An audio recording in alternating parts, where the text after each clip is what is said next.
Hi, it's Dr. Billy. I wanted to take a few minutes and focus on the highlights or specifics of what the quiz will be on, the chapter quiz. And the quiz will be 10 questions, either true and false or multiple choice. And you have the opportunity to take that twice. And obviously, if you take it the first time, you're satisfied with your score, then you don't have to take the second attempt. But if you would like to take a second attempt, you can do that, and I'll take the highest of the two scores.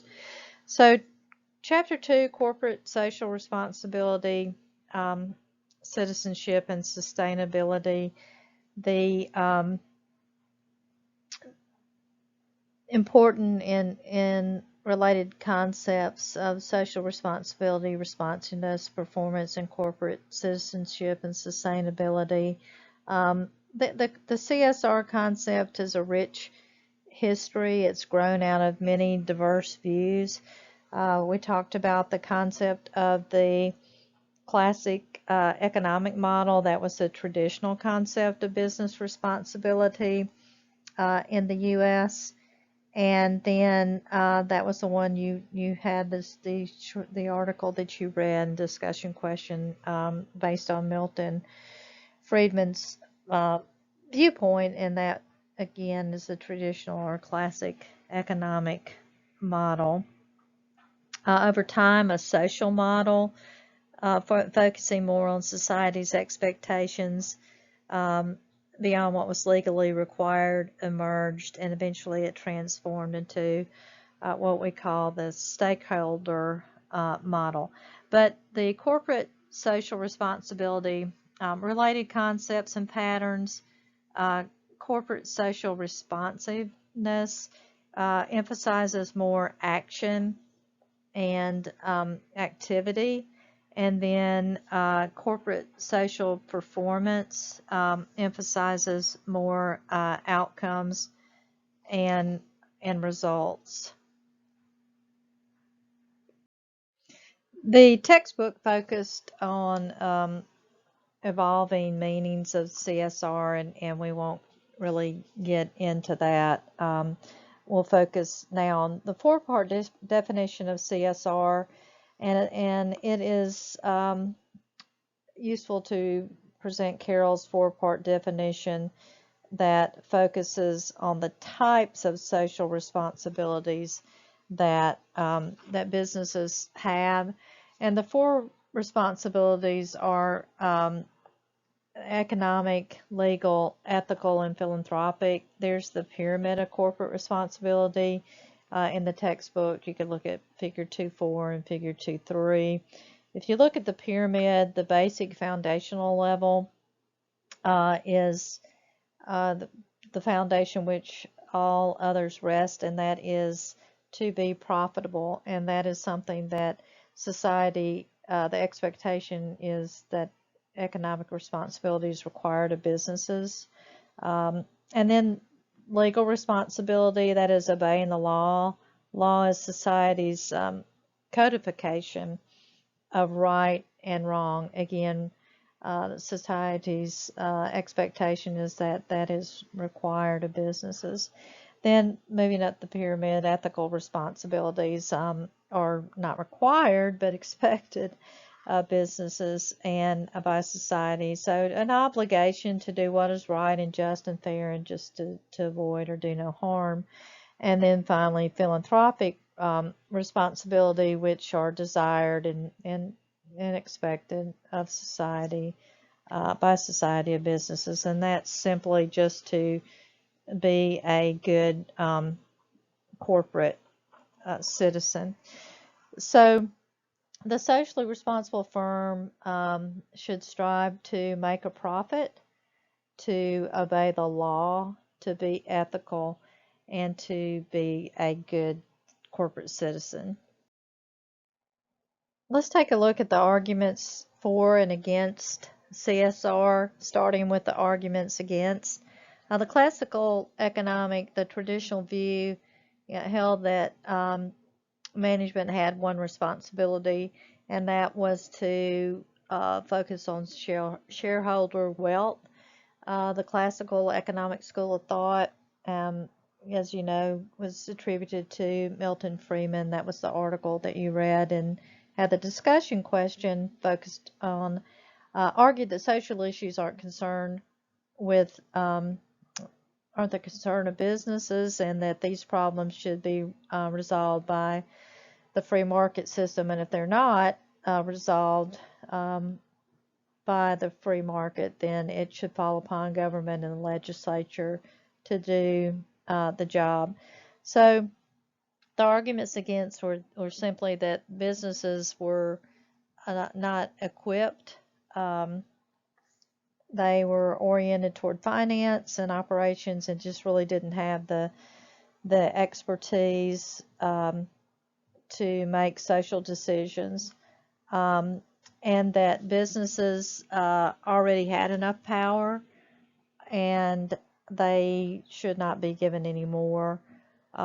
Also, it dilutes the business's primary purpose, and also address global competitiveness. Businesses might be placed in a vulnerable position in terms of global competition. And then shifting to arguments in support of, there were a number of arguments presented in support of that concept of CSR, and those were that it's in the long range interest of businesses to be socially responsible, what the text termed as self-interest, enlightened self-interest. And then the other is that it being socially responsible helps to ward off government intervention and regulation, and also that businesses have the resources to combat social problems. And public support was the other argument, and that proaction is better than reaction. We'll look at the business case of CSR, and according to the business case for CSR, reasons companies are becoming more socially responsible or engaging in CSR are innovation, cost savings, brand differentiation, long-term thinking, customer engagement, and also employee engagement. Finally, we'll focus on corporate citizenship, and this term has really become popular in the business community, and it's really not clear that the concept is different than the emphasis on corporate social responsibility, responsiveness, and performance, but it's terminology that's frequently used.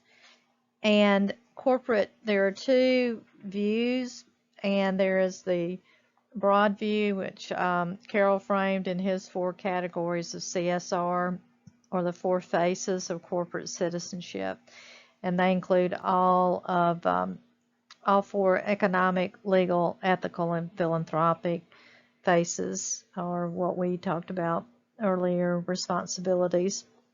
And the narrow end of the spectrum, corporate citizen is viewed as corporate community relations, and that is the narrow view.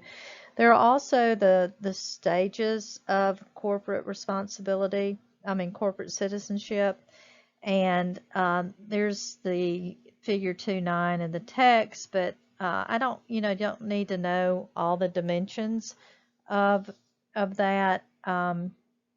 But the stages of corporate citizenship model was presented that depicted how companies progress and grow in their increasing their sophistication and maturity in dealing with a corporate citizen. And the first stage is the elementary stage. Then it moves on to a second stage where it's more engaged, then innovation, stage 3, stage 4, integrated integration, and stage 5, finally, transforming. So the last thing that we'll talk about is the social performance and financial performance relationship. There's three perspectives on the social, financial, and reputation relationship. There's three perspectives. The most popular view, the relationship between corporate social performance and financial performance is that socially responsible firms are more financially profitable. There's a second perspective, and that is the view that firms' financial performance is the driver of the social performance. The third one is the symbiotic view, and that is it is an interactive relationship among social performance, financial performance, and corporate reputation. Lastly, sustainability. That's profits, people, and planet. Sustainable. The idea is sustainable development, and in recent years, the idea of sustainability has been expressed in a very well-known and popular concept called the triple bottom line, and that concept focuses on economic, social, and environmental performance. And the key elements are corporate social responsiveness, growth, environment. So the three key spheres: economic, social, environmental. The economic bottom line is profits. Social is bottom line people, and the environmental bottom line focuses on the planet.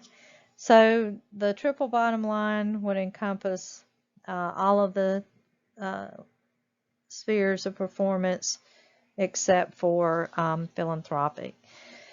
So good luck to you, and I hope that quick overview helps a little bit and narrows things down for you.